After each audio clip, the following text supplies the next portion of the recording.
এমন একটা নিরীহ প্রাণীকে পিটিয়ে মেরে ফেলা কোনো মানদণ্ডেই গ্রহণযোগ্য না। একটা হাঁস খেয়ে ফেললো বা একটা মুরগি খেয়ে ফেললো, এই জন্য একটা প্রাণ হত্যা করা যায় না।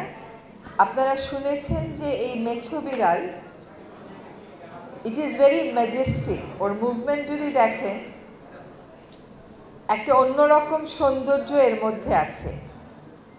এটা আমাদের দেশে এই হারে মেরে ফেলা চলতে থাকলে এই প্রাণীটি, নিরীহ প্রাণীটি, সে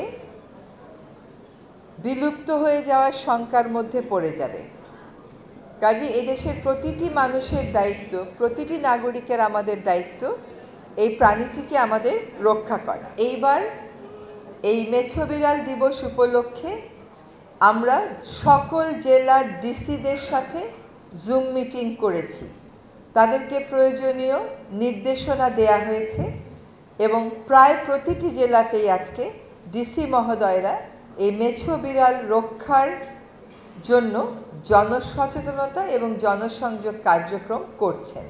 সিসিএফ মহোদয়কে এবং বন বিভাগকে আমি আজকে অনুশাসন দিচ্ছি যে আপনারা বন্যপ্রাণী বিশেষজ্ঞদের সাথে কথা বলেন এবং আজকে যারা এই প্রতিযোগিতায় অংশগ্রহণ করেছে এদেরকেই আমাদের পরবর্তী কার্যক্রমের ভিত্তি ধরে আমরা জনসচেতনতা এবং জনসংযোগ কাজগুলো চলেন বর্ষব্যাপী করি এবং এটা ইন্টেন্স করি নভেম্বর, ডিসেম্বর, জানুয়ারিতে, যখন এই প্রাণীগুলোকে বেশি মেরে ফেলা হয়। ডিসি মহোদয়দের পাশাপাশি এসপি মহোদয়দেরকে আমরা বলবো যে বন্য প্রাণীর বিরুদ্ধে যে নিষ্ঠুরতাটা হয়, যে অপরাধটা হয়, তা সেটা মেছো বিড়াল হোক বা অন্য কিছু হোক, সেটার ব্যাপারে তারাও যেন এগিয়ে আসেন এবং ডিসি মহোদয়দেরকে অনুশাসন দেওয়া হয়েছে। আমি মনে করি যে এসপি মহোদয়দেরকে নিয়েও এরকম একটা আয়োজন আমরা করে ফেলতে পারি। জনসংযোগ, জনসচেতনতা, কম্পেনসেশনের পাশাপাশি অবশ্যই অপরাধীকে শাস্তির মুখোমুখি করতে হবে। সে একটা প্রাণ নিয়ে নেবে আর সে শাস্তির মুখোমুখি হবে না এবং শাস্তির ক্ষেত্রে আমরা লিনিয়েন্সি দেখাবো, এটা হতে পারে না। আইন যদি মানতে আমরা বাধ্য না করি তাহলে আমাদের যে দীর্ঘদিনের কালচার আইন না মেনে চলা, সেটাই কিন্তু অব্যাহত থাকবে। এটা কোনোভাবেই হতে দেয়া যায় না।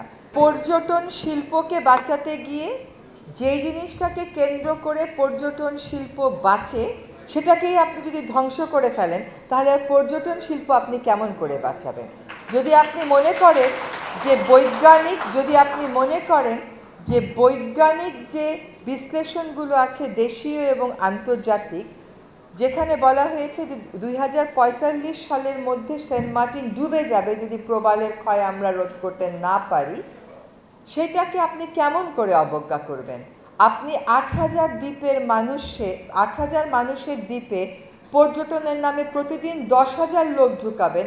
আপনি যদি ওই দ্বীপের বাসিন্দা হতেন, আপনার কেমন লাগতো? আপনি যাদের হয়ে প্রশ্ন করছেন সেই জাহাজ ব্যবসায়ীরা, সেই হোটেলের মালিকেরা, তারা কি সেন্ট মার্টিনের মানুষ? আমরা স্থানীয় জনগণ কেন্দ্রিক পর্যটন করব সেন্ট মার্টিনে।